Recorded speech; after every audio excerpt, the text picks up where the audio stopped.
Chers amis et paroissiens, la liste de la Fédération protestante nous invite aujourd'hui à lire le chapitre 31 des Proverbes de Salomon, dont voici le premier verset.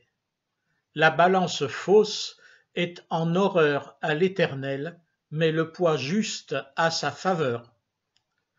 On dit souvent que la foi n'a rien à voir avec la politique. C'est aussi ma propre vision des choses. Mais tout dépend de ce qu'on appelle politique. La sagesse biblique est une sagesse concrète. C'est la manière de vivre telle que la société ne se délite pas ni n'explose à la tête de ses membres. Ainsi, ce que visent les proverbes bibliques n'est ni un alignement sur les gouvernements, ni une opposition prétendument prophétique. Leur objet est autre. Comment puis-je me comporter à l'égard de mes semblables pour être un artisan de paix, très concrètement, dans ma vie personnelle et sociale? Un certain nombre de principes définissent ces indications concrètes.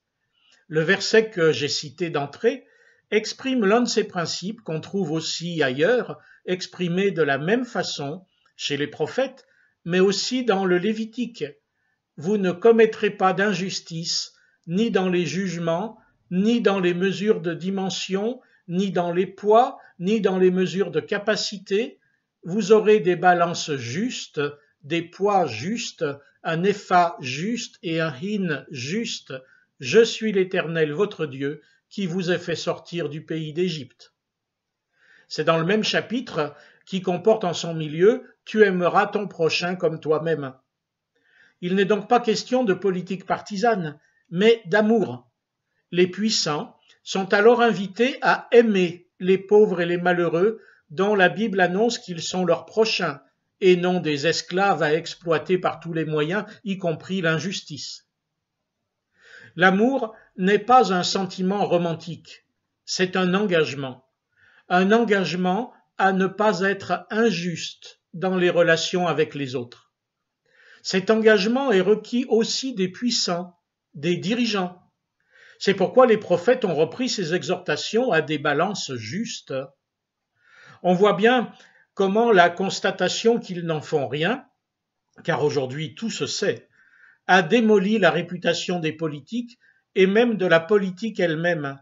Comment faire confiance à un système où les puissants se servent et où les pauvres trinquent?